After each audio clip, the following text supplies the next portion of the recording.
Hello friends, welcome to cocktails. Soya chunks দিয়ে বার্গারের patty বানিয়ে তা দিয়ে কীভাবে বাড়িতেই দারুণ টেস্টি বার্গার বানানো যায় আজকে আমি তা আপনাদের সাথে শেয়ার করে নিচ্ছি। প্রথমেই কড়াতে সাদা তেল গরম করে নিয়ে তার মধ্যে দিয়ে দিচ্ছি কুচিয়ে রাখা পেঁয়াজ, আদা বাটা, রসুন কুচি, কাঁচা লঙ্কা কুচি। সামান্য নাড়াচাড়া করে নিয়ে আগে থেকে সেদ্ধ ও স্ম্যাশ করে রাখা সয়াবিন দিয়ে দিলাম।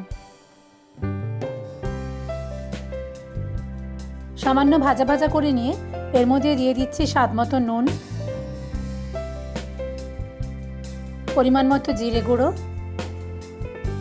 আর গরম মশলা গুঁড়ো।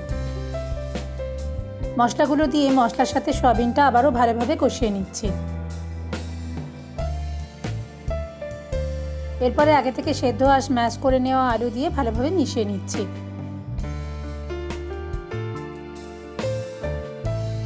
সয়াবিন আর আলুর এই মিশ্রণটা ঠান্ডা হতে দিয়ে অন্য একটা ফ্রাইং প্যানে বাটার ব্রাশ করে তার মধ্যে কিছু টমেটো আর পেঁয়াজের স্লাইস এপিট ওপিট করে সটে করে নিচ্ছি।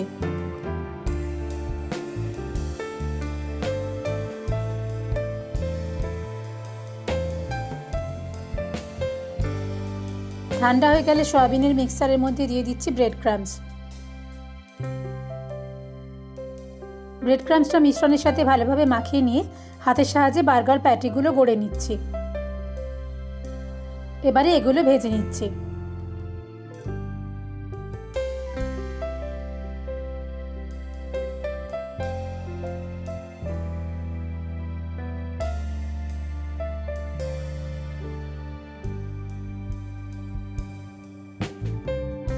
বার্গার বানগুলো ছুরির সাহায্যে মাঝখান থেকে কেটে নিয়ে ফ্রাইং প্যানে বাটার ব্রাশ করে বানগুলো এপিট ওপিট করে সেঁকে নেব।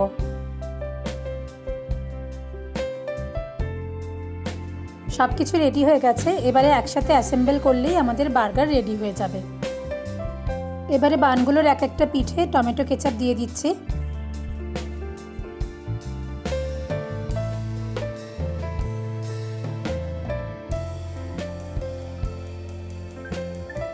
এরপর দিলাম আগে থেকে ভেজে রাখা টমেটো আর পেঁয়াজের স্লাইস।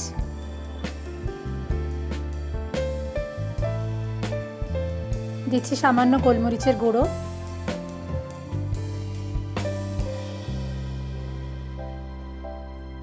একটা ভাজা বার্গার প্যাটি রাখলাম, তার উপরে রাখলাম চিজ স্লাইস,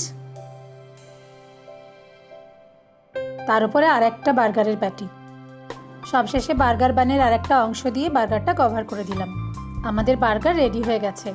বাড়িতে বানানো এই বার্গার দোকানের থেকে খেতে কিন্তু কোনো অংশে কম হয় না।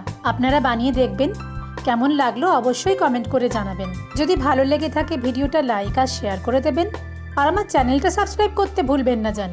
খুব শিগগির আসছি নতুন রেসিপি নিয়ে। টাটা।